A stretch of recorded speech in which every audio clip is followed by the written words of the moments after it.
So now we are in this second then worldview. Now what I've done is to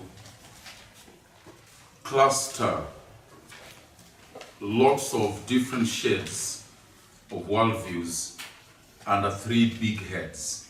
And in those big heads, I'm also trying to create distinctions. Now that may be something you find unique to the way we deliver these lectures and the course here at Wisdom Training Center. It may not necessarily be the same everywhere else. But I think this helps us because what we're trying to do here is to bring knowledge which is not abstract. You understand the word abstract? Knowledge that is not practical. It's theoretical. That's an abstract knowledge. We are rather trying to bring knowledge which you can use tomorrow. All right? That's the whole bent of WTC. And so, so number two then, in terms of the worldviews, we've talked in the first lecture about the naturalistic, the scientific, the materialistic worldview and the effect or the resultant ideologies and philosophies and movements that emanate, that come out of it, whether you're talking about syncretism and tolerance, whether you're talking about agnosticism and relativism, whether you're talking about atheism and so on and so forth, coming out of that particular worldview. You find those really affecting much of the West and the Far East, but as I've shown you then, with regard to syncretism, and yeah, you find an African setup there as well, being one of those that come under that influence. Now, secondly then, we have this broad worldview that I'm referring to as mystical worldview. Mystical worldview. Mystical worldview. You could talk of mysticism. Mystical worldview. We also call it animist or animistic. Animistic worldview. Animistic worldview. Animistic worldview. A-N-I-M-I-S-T-I-C. Animistic. But we also call it a spiritualistic worldview. Spiritualistic. A spiritist worldview. Spiritualistic. So we either call it mystical, animistical, or spiritualistic worldview. Alright? Now this worldview is almost an antithesis of the scientific, naturalistic, materialistic worldview.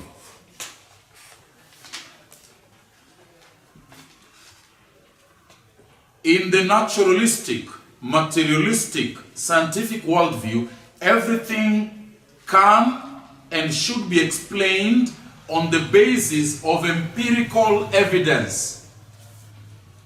Is that correct?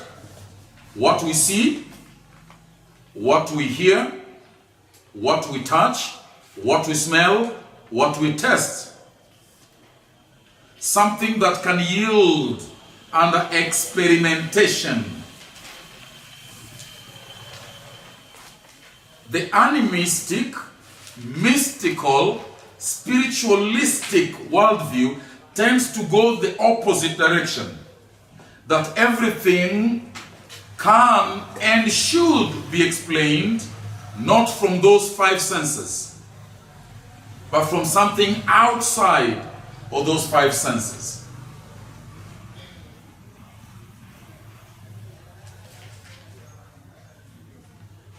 So, for example,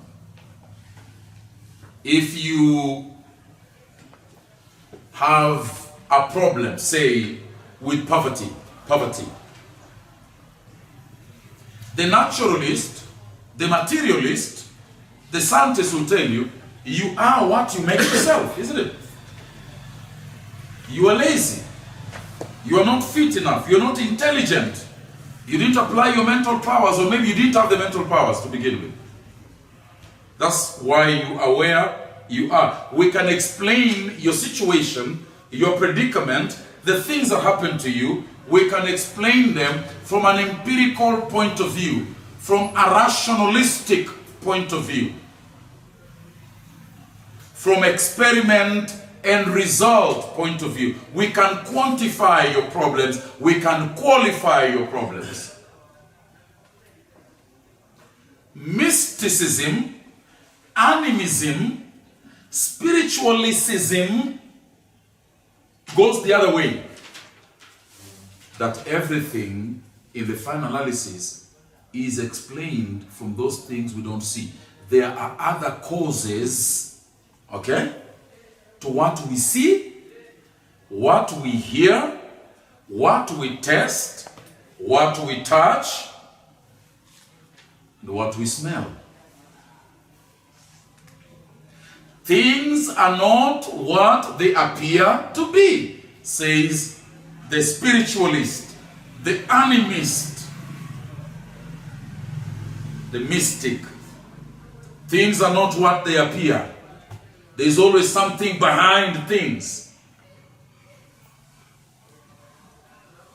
The cause and effect relationship in events is a metaphysical faculty. The forces of cause and effect is a metaphysical. Metaphysical means it goes beyond the physical, all right? So you are poor. It has nothing to do with your laziness. It has nothing to do with your abilities. Nothing to do with education. It has something to do with unseen factors, like the displeasure of ancestors, for example.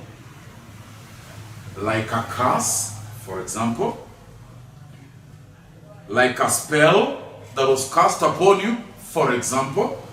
I told you that example of this guy who believed his wife. You know, there were two issues there. Now let me go back to that example to just illustrate the difference between the scientific, materialistic, and the animist, spiritualist worldview, right?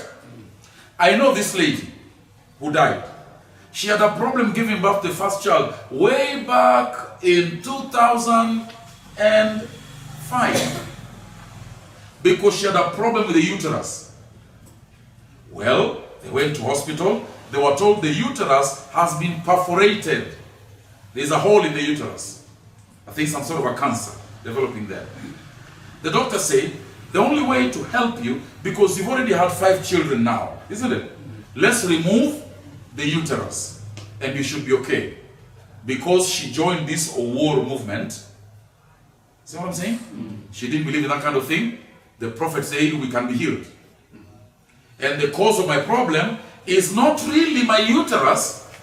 It's the people in the village who are jealous of my success. They have thrown a curse on me. So the scientists are saying one thing. The traditional mystics are saying another thing. A clash of worldviews. Now when you're dealing with that person, do you see you're dealing with two different worldviews in this one person? Eventually she dies when in fact the scientist was correct. Alright? And the mystics were wrong. Or whatever that means. Anyway, so the mystics, the spiritualist, the animist, sees the relationship of cause, all right, and effect. And effect always has a cause, isn't it? So the relationship between cause and effect is not scientific, it's not natural, it's not material, it is metaphysical. It goes beyond the natural. This explains the whole Nganga movement, for example. Nganga is an animist. Serious, I'm not joking now. See, there's no smile on my face. So, this person is a prostitute. Let's cast demons out. This is a demon. Isn't it? Oh, so you are poor. Demon of poverty. There is a metaphysical explanation for the cause to the effect you're experiencing.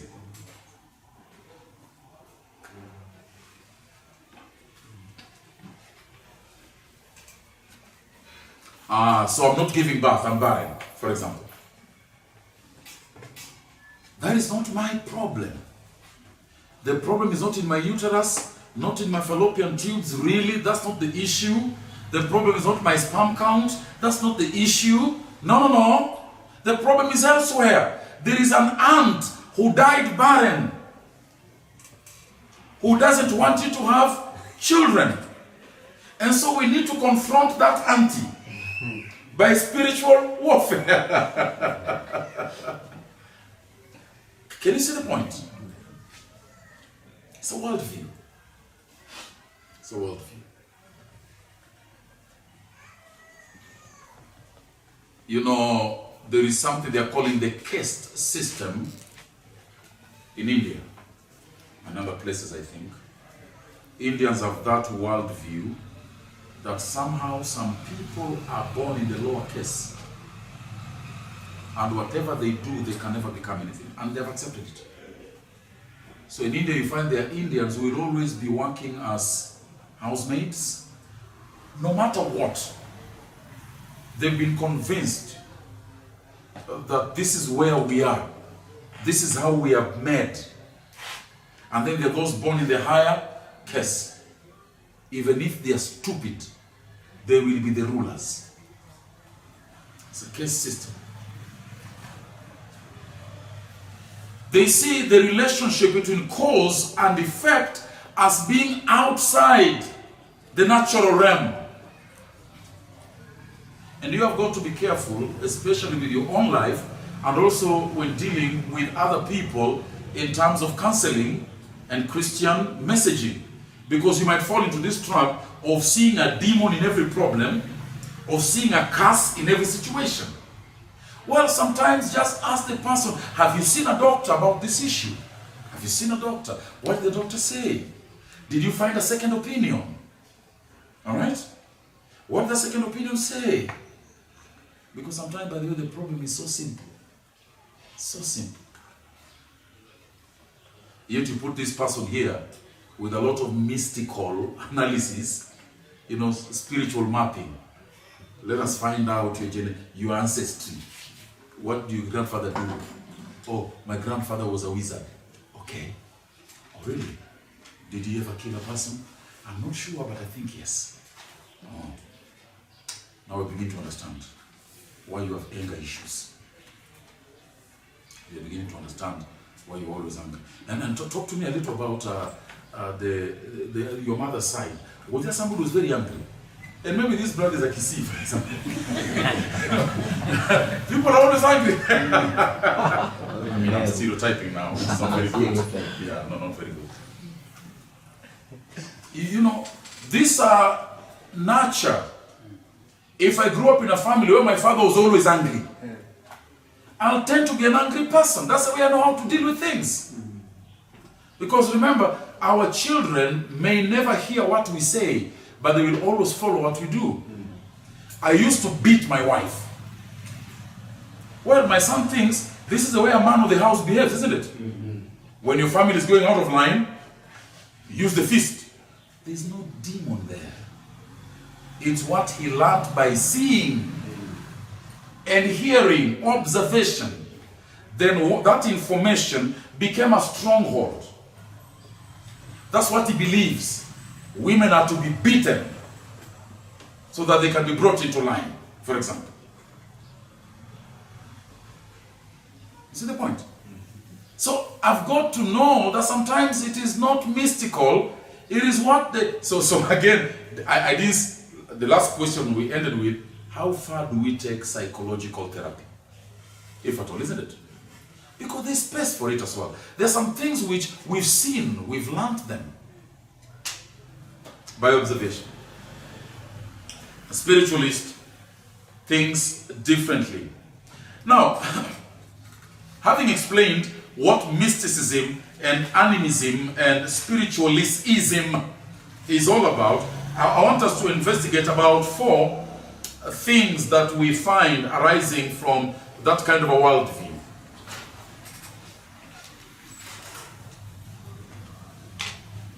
The first is the concept of right and wrong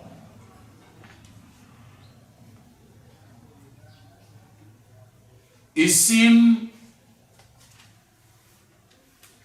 in the lens of what pleases those metaphysical forces. The concept of right and wrong is seen from the lens of what pleases or displeases those metaphysical forces, those supernatural forces. The other word for metaphysical is supernatural, okay? So if that word is hard for you, just substitute it with the word supernatural. Beyond the natural. For example, if there is no rain for a long period of time, what does the African traditionalist think? Come on, talk to me now. God is angry with people, but is that really it? No, I don't. You're speaking like a Christian. They are gods. Well, they don't say they're gods. Let's be honest. Let's be fair. They don't say they're gods. God. The spirits. The spirits. Ancestors. Thank you. Ancestors. That's the way an African man thinks, isn't it? So you're thinking like a Christian, you see. Because in terms of African worldview, all right? In terms of an African worldview, there is a higher existence. The higher, some would even say, a higher being, which is God, right? And then there's the lower existence. Can we see God? No. But then there's the lower existence, the dualism of the African belief. The higher and the lower. The lower is this which we can see, the material world. But the African man has a bridge between the lower and the higher. So there's this tertiary, intermediary level, which is inhabited by spirits of ancestors, evil spirits, good spirits, angels, demons. Okay? What we know as the concept of the living dead. You ever heard of that? The living dead. The dead ones who are still interacting with the living. They are in this middle. And so they become, as it were, the conductors, the conveyors, the bridge between the lower and the higher. Well, because our ancestors have died, they have become spirits. They have left this lower existence and they have graduated to this tertiary place, this intermediate place, but they're now closer to God, isn't it? So we can channel our prayers to them, we can give our sacrifices, libations, and offerings to them, and they can plead with God or gods, all right, to give us relief. If they are angry with us, they will speak bad things to God or gods, and we will have calamity and misfortune.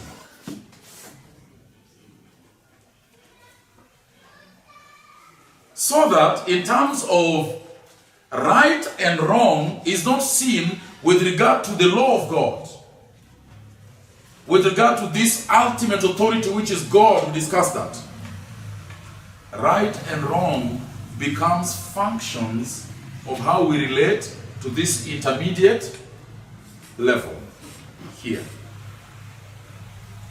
And if you're an African traditionalist, you're dealing with ancestors and ancestral spirits. If you're an African quote-unquote Christian, you're dealing with angels and demons in this region here.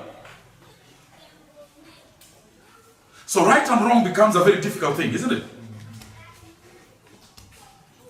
For example, sometime back in the coast, when I think the first missionaries came to the coast, and apparently they defiled the land. What they would do at the coast, this story I had, was they would take virgins, 7 of them, and they would dig a very big ground and bury those virgins alive, because they are appeasing the gods, the ancestors, for example. Now, is that wrong for us? Is it wrong? Biblical, is it wrong? Yes. But do you think when they were doing it, were they thinking it's wrong? They are thinking it's the correct thing to do. Right and wrong is then seen in the lens of that other realm there. What displeases or pleases them. Number 2 then, very quickly. You have this firm belief in this kind of worldview that choices have consequences. Choices have consequences.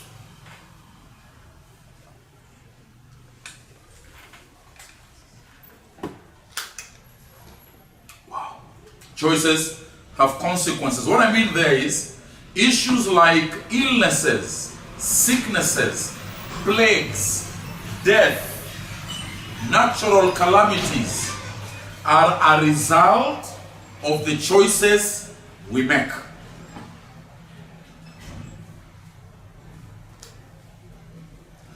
It's not really God is sovereign, because in the biblical worldview, we know that God is sovereign. We know that God ordains the events of the world. Now, I was preaching in this place in the funeral of this brother, WTC student who died, Silas Miheso. And I did mention then that God was with him when he was leaving his house. God was with him when he was crashing into that vehicle. God was with him when he was going to the hospital. God was with him when he was dying. Yet God let him die. No, the mystic, the spiritualist, the animist says, no.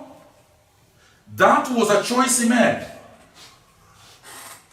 In fact, Silas here will tell you that as we were sitting with other students around me and having lunch after we had preached in this funeral, one of the students said, interestingly, that what this Satan does is sometimes when you lose holiness a little bit, when you let down your guard, Satan comes in very quickly.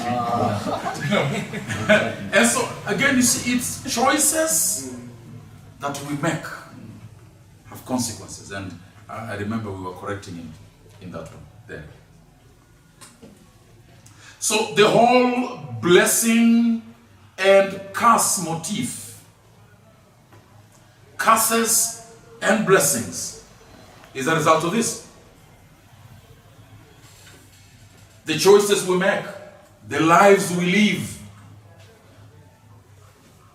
You will reap what you plant. Well, to an extent, there's a truth in that, isn't it? But not totally. Because good men die in accidents. Bad men live very long. That happens. In fact, we have a saying in my vernacular that bad men somehow survive. They just don't die. You want them to die, but they don't die. Good people die. Anyway, we believe that in terms of the biblical worldview, that the sovereignty of God is sovereign over life. God decides what happens in life. No, this one says choices have consequences. It's all depending on what we do. But number 3,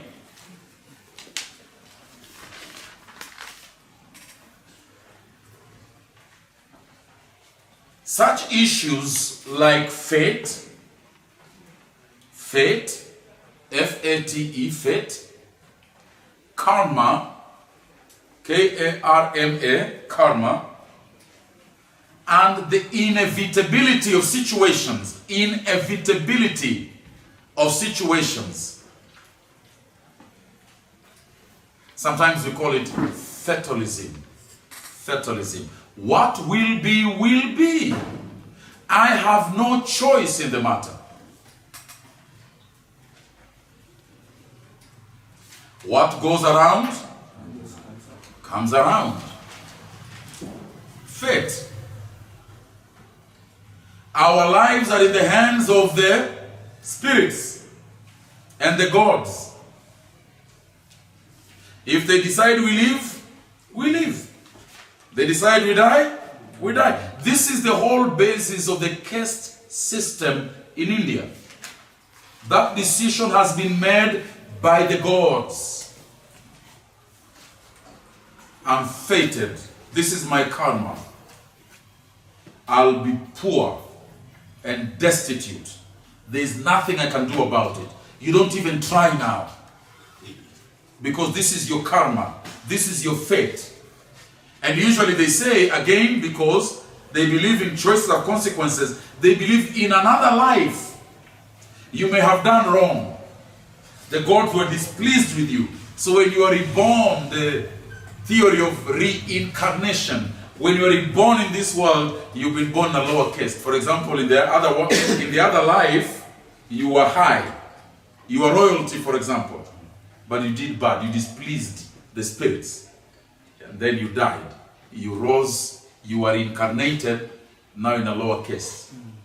But once you've been put in that caste by the will of the gods, by karma, by fate, you cannot change your destiny. But it is where you find people who have really, and we'll talk about this as the fifth element, the fifth element in terms of this, and let me talk about it now. There is always a path for redemption. In animistic, spiritualistic, and mystical worldview, there is always a path for redemption.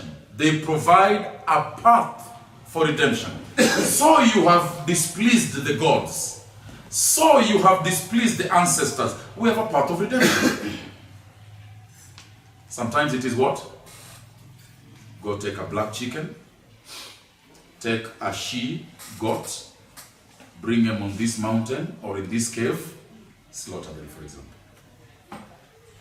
Or we see, for example, when there's been the locust invasion, the Kikuyus around Mount Kenya gathered at the foot of Mount Kenya because the gods are upset.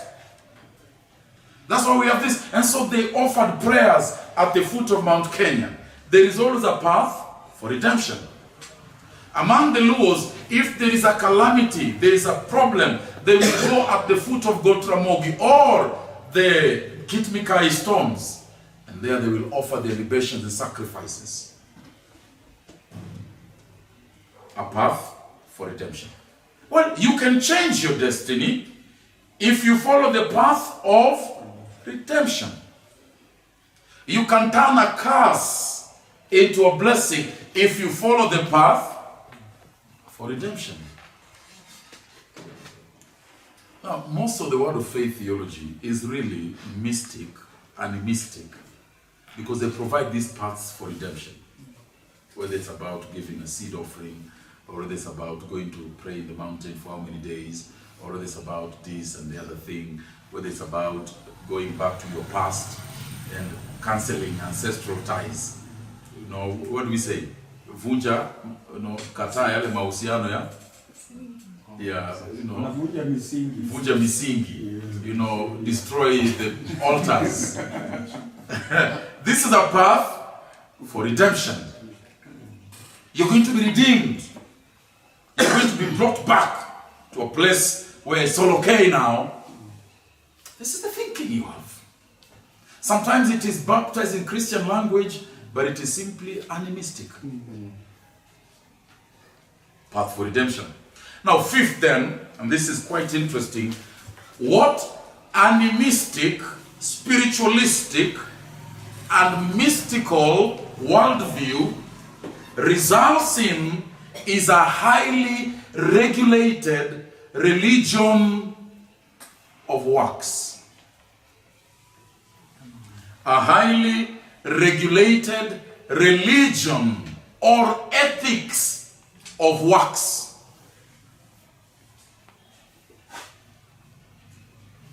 Rules and regulations.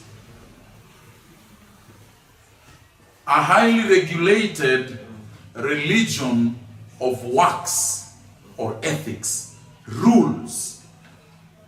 Oh, dear me. Ask the Luos of Kenya. Ask them how many traditions they have. Boy, oh boy, there are so many. Before you go out to plant seed, I don't know, go sleep with the first wife, and then go to the first wife's garden, and then the way you go to do this, before you do your home, go call your father, he will walk on this thing, slaughter a cock, and you know, if, I don't know, there is, go, your wife has died, be shaven, take this many days, this 30 or 40, and then wake up one morning, the dead, go to the river. It's a lot of rules and regulations. What you Luyas would call misiro. Taboos. Is it?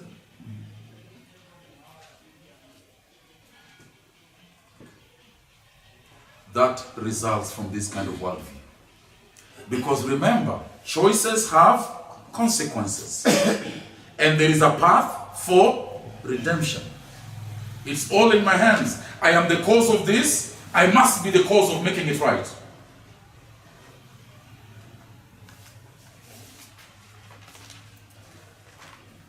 Go take this plant, manyasi they say, yeah?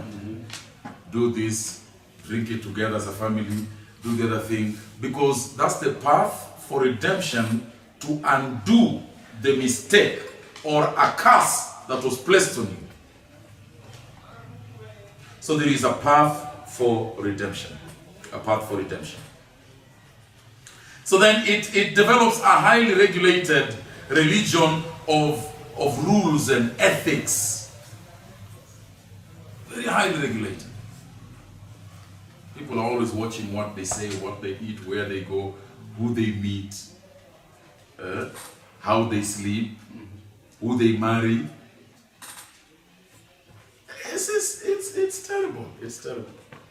Anyway, so that has to do with the mystic, the animist, the spiritualist worldview. Are we familiar with that? Do we see it all the time? Yes.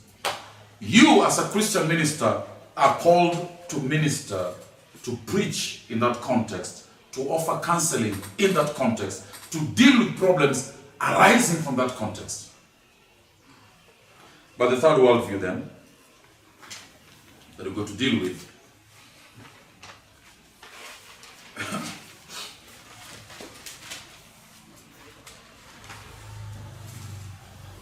and we'll finish here for today, is what I'm calling the modern,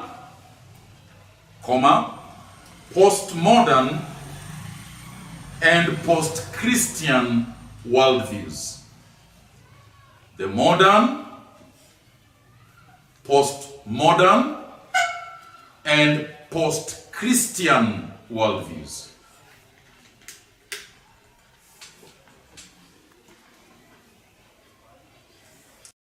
The postmodern and modern and the post-Christian worldviews. Now, again, these ones usually in many textbooks and in many discussions are treated separately. The modern worldview, the postmodern worldview, the post-Christian worldview, they're usually treated, but I think we should treat them together as one, because they are simply progressions of one another. We came from the modern worldview, graduated to the post-modern worldview, and post-modern worldview led us to post-Christian worldview. So we're going to deal with them in a sense then together. Now when you're dealing with modernism, the modern worldview, you're dealing with a period beginning with the late 19th century to the early 20th century, largely. Late 19th century to the early 20th century.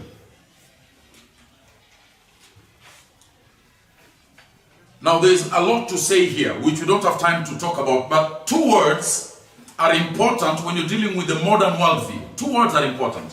One, science. Two, reason. Those two are important when you're dealing with a modern worldview. That's a period beginning with the late 19th century. This is 18 something, all right? And the early 20th century. Now, of course, when you're dealing with the 19th century, you're dealing with the century of the Industrial Revolution, are you not? The discovery of the steam engine. We now had locomotives that are not pushed by man, but by something independent of man. Technology has gone up. The agrarian revolution, mechanization of agriculture has come to us. Then the early 20th century brought the discovery of electricity, for example. Atomic science. The first aeroplanes by the Wright brothers in 1901. Are you familiar with this kind of thing?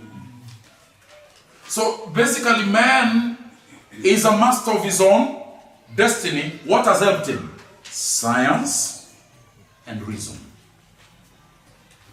So listen, if it doesn't fit science and it doesn't make sense to reason, sorry, the modern man says, I can't go with that.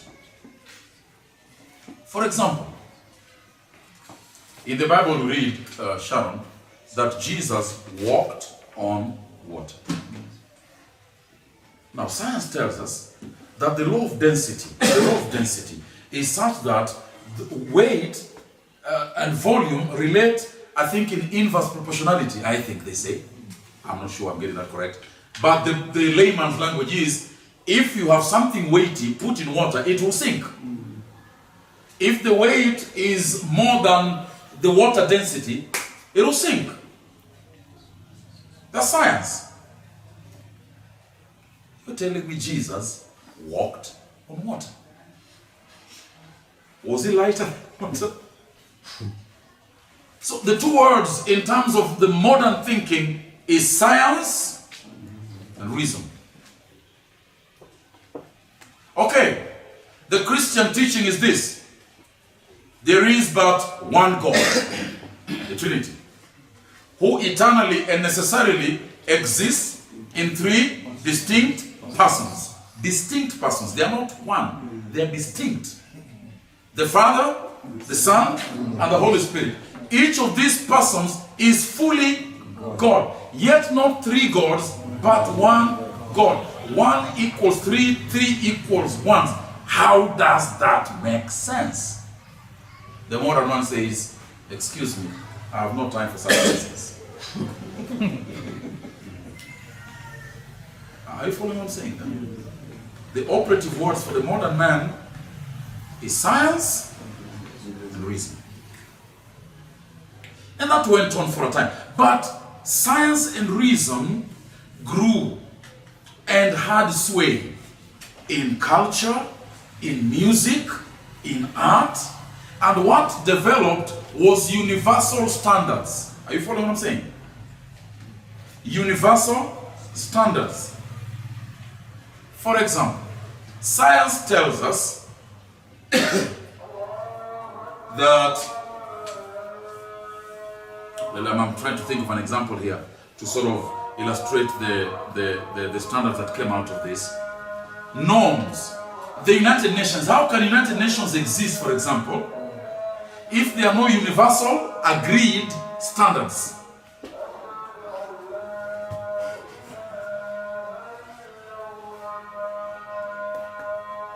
The United Nations, Kenya is part of the UN, yes? We submit to those laws. And so are 100 and other nations who also subscribe to the UN Charter. It's because there are certain principles that we think apply to everybody, everywhere.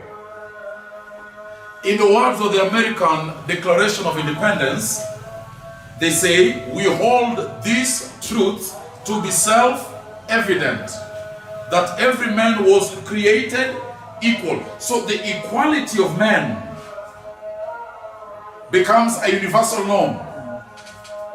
and we have a right to be happy. Every man has a right to be happy. This becomes a universal norm. If homosexuality will make them happy, please, they have a right to it. And so on and so forth. So universal norms were accepted. That's why we could have the United Nations, we could have such things as the World Council of Churches, the first ecumenical body, because there are norms that transcend boundaries, transcend cultures. But these norms are based on science and reason. But ladies and gentlemen, that lasted only so long because science and reason would be tested. By World War I and World War II, where the product of science, the so-called atomic bomb, nuclear technology, science at its best, science in its highest sense, what did it bring us? Destruction of humankind. The discovery of the worst weapon that has killed more human beings than any other thing in the world. Kalashnikov rifle, which they are calling the AK-47 assault rifle. That gun has killed more people than any other weapon on the earth. This that you see policemen holding around. This is what science has brought us. Men are killing each other. The experiment of democracy, for example, communism. These are all human experiments that arose from the enlightened modern men. We don't want feudalism. We don't want theocracies. Because religion doesn't fit reason. Religion doesn't concur, agree, fit with science. We must put it aside. In fact, religion is the enemy of progress. Man can be much more but religion. Ladies and gentlemen, after the wars and the depression of the 1940s and the 1950s, it became clear that science and reason had not given man the utopia he thought it would give him. Has not given him the result. Utopia is this wonderful land of happiness and fulfillment. We call that in English utopia, okay? No utopia has not come. And people began to question science itself. They began to question reason itself. Well. These rules that you are, because America says we can have atomic bombs. They have nuclear bombs, isn't it? In fact, Trump was announcing the other day that they have just increased their stockpile in readiness for a Russian, Russia also doing. But see what they're doing with Iran? Iran cannot have nuclear weapons. See what they're doing in Kim Jong-un in North Korea. He cannot have nuclear weapons. What's the reason there? Is there equality of humanity? Reason is failing now. Science is failing. Experiments of human governments are failing. The UN is failing because they are a place where our reason breaks down. So what do we do? Enter postmodernism, where we begin to question science, we begin to question reason, we begin to question religion, we begin to question everything. Are they real? Are they good for us? Who said they are good for us? Now, here's a very fine distinction I want you to make. And by the way, postmodernism was then the late 20th century,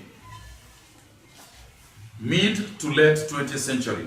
This is 1950s to, the 1990 something. This is late 20th century.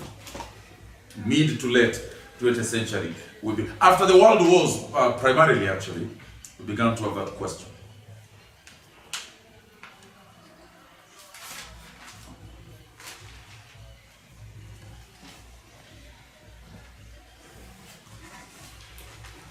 So, modernism resulted in universal norms and standards, isn't it? We are all guided by these rules, which science and reason has given to us. But now we are questioning science and we are questioning reason.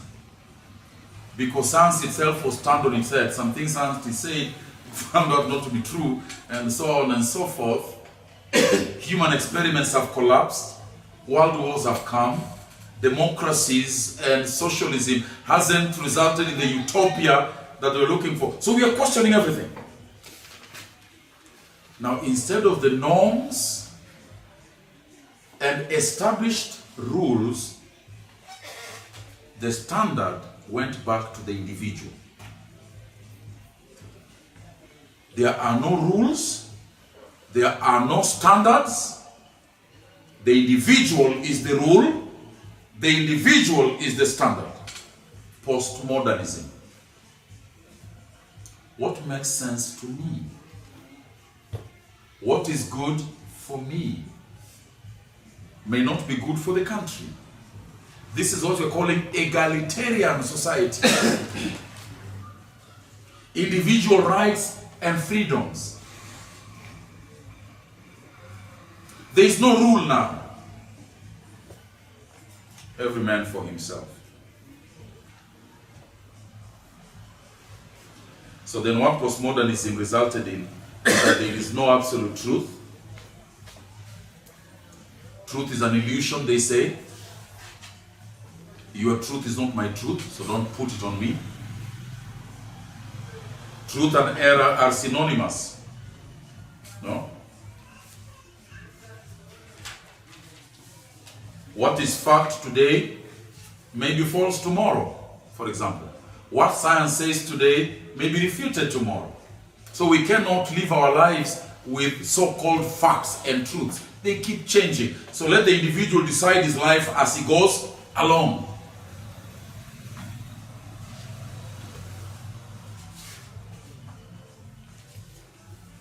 Traditional authority, therefore, is frowned upon.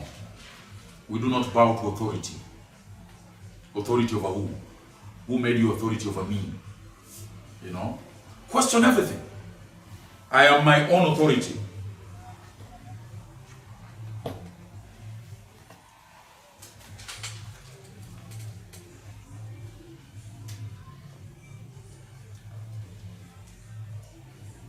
And so on and so forth. Morality then is personal. Morality is personal. What is moral to you may not be moral to me.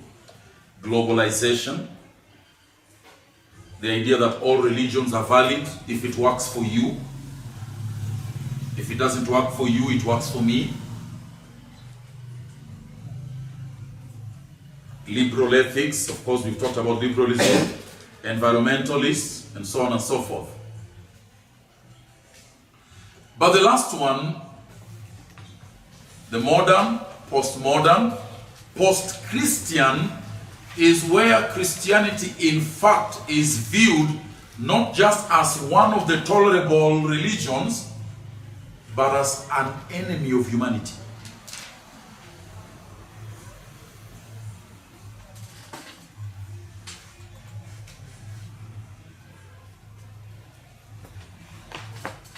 They are seen as a source of backwardness. They are antithetical to human progress.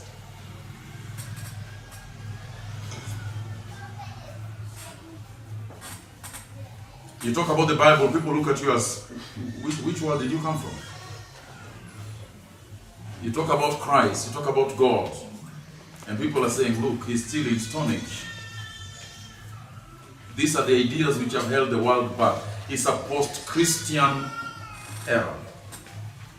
Not only is Christianity looked at as one of the many valid religions, it is now then being singled out as the religion that is against humanity.